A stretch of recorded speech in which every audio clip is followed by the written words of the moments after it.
So Ornitis, we get this amazing scene with Ornitis.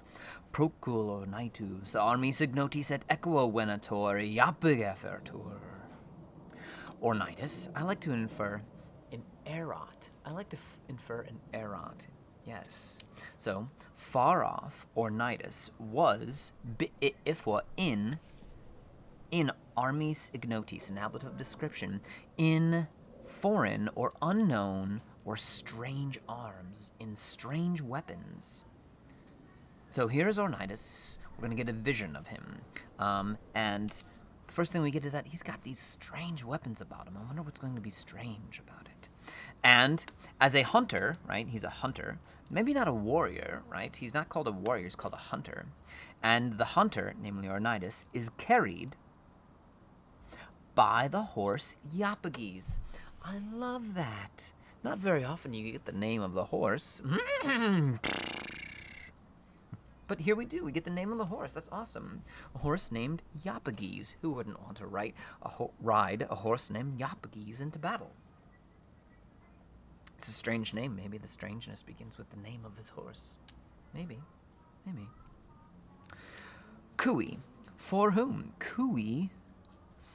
Pellis latos humoros repta juvenco pugnatori operit. Now, pugnatori and cui are going with each other. Cui is limiting pugnatori. So you have some violent separation, right? That's some hyperbaton. For which fighter, because that's your conjunction, comma, conjunction. For which fighter, leather. Pellis, skin, literally, but it's skin having been ripped from a bull, young bull. What is that?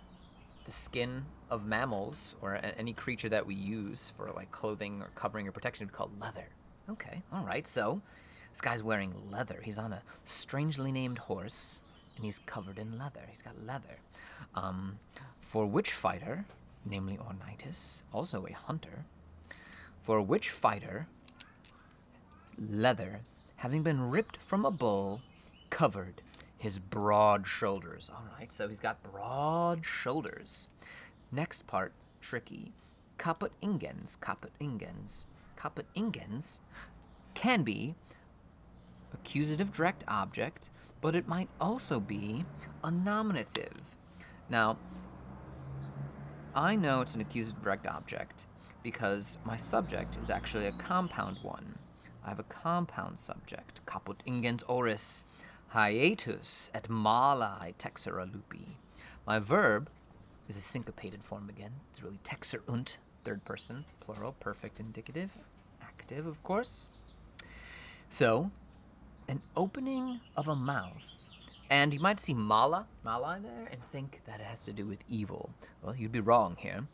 Mala, first declension, means jaws, teeth. Jaws. The opening of the mouth and the jaws of a wolf covered the huge head cum dentibus albis with white teeth. Are you envisioning this? It's pretty rad. Now, he's covered in leather, and when you go into battle, typically you want a helm, a helmet, some sort of dome covering, something to protect that melon. This guy has something terrifying. He has a severed wolf's head, and the jaws are open, and presumably the hinge of the jaw is maybe like at his ear or at his cheek, and his face is peering out from the open mouth of this wolf. And his eyes, his face is framed by those fangs of the wolf, by the jaws of the wolf. This is terrifying. I don't know how effective this covering is, but my goodness, my gods, this is a terrifying person because he's tall, covered in leather, and his face is peering out from the open jaws of a severed wolf head, framed by its jaws, its white teeth. Yes. Pretty. This is pretty awesome. This is pretty awesome. If you're not enjoying this Latin, I don't know what. There's nothing else I can do for you, really. It is more enjoyable to go over in class, but it's still pretty rad. That's pretty rad. Come on. Weapons. Now we also need to talk about his weapons. And an agrestis sparus. Agrestisque manus armat. Agrestisque manus armat sparus. A rustic spear. A kind of backwoods shaggy shaft. It is a part farming implement, part weapon. And this rustic spear arms his hands. Accusative plural, feminine accusative plural with the manus. This is, of course, really driving home that this is almost like a militia culture, right?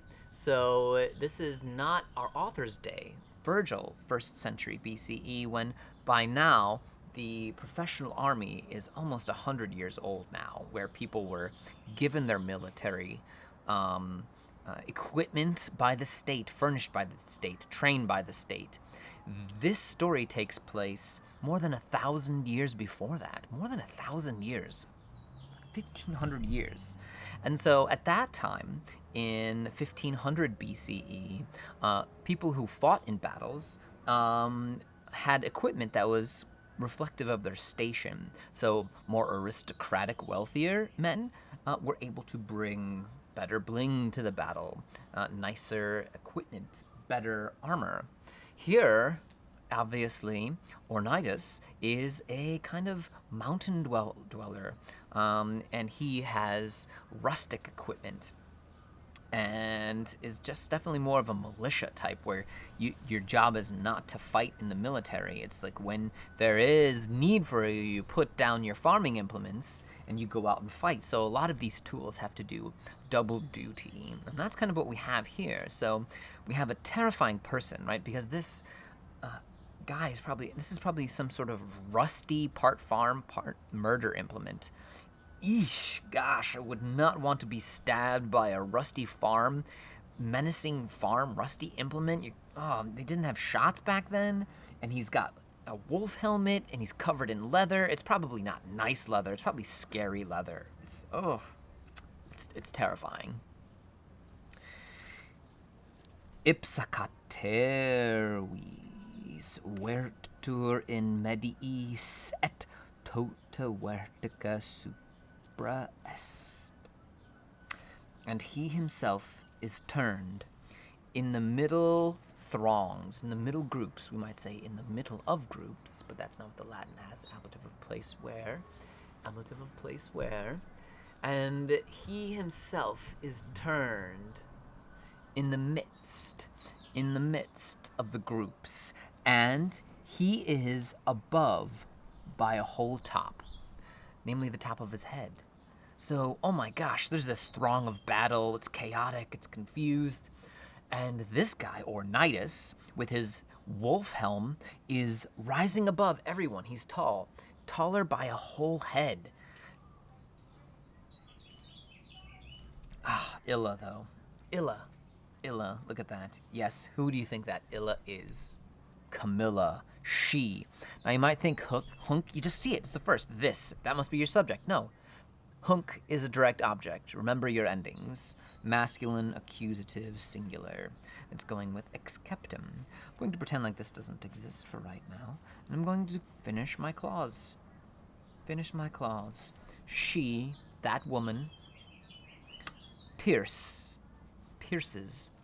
this one, having been taken out. She pierces this one, namely Ornitis, having been taken out. Indeed, and I'm going to infer a nice erat. And indeed, it was not work. And indeed, ne is really an adverb, so it just modifies the verb. And indeed, it was not work, with an ablative absolute. And indeed, it was not work, with the column having been turned. Now, you might be saying, what is that with the column having been turned? Well, all pitched battles up until World War I, essentially, the objective of pitched battles, right, not guerrilla warfare, when you have two armies taking a field to battle, the objective is to flank the enemy, meaning to get to the side or the rear of your enemy. Hollywood very often depicts the most violent and casualty-ridden moments of a battle like this when the initial charge happens, when those two forces charge at each other and there's a clash. But that's not really where most casualties happen. Casualties happen when one army is able to flank, get to the side or rear of one army, and trip the psychological switch that human beings have. That as soon as that happens, and hardly anyone is immune from it, the panic button, right? Irrational things happen. Famously at the Battle of Cannae against the Carthaginians, Roman soldiers, in the midst of a rout, they panicked when they had been flanked, and they jammed their faces into the dust so they could suffocate themselves. So just the degree to which irrational thinking happens, all discipline breaks up, and that is when the enemy army, the other army, can rout the enemy when they have fled, turned their backs. And that's what this ablative absolute is indicating. Camilla threatening with the spear from afar, right? Remember those previous lines?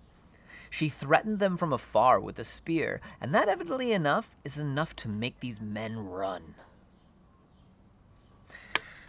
It wasn't work. We would say it was light work, with the column having been turned. So they're all running now.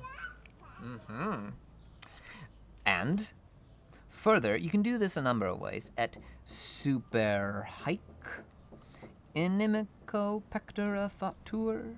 Or you can just take super and make haec that, an accusative direct object of the fatur. And on top of these things, or further, she says, fatur is deponent. She says, from her hateful heart. And she speaks from her hateful heart.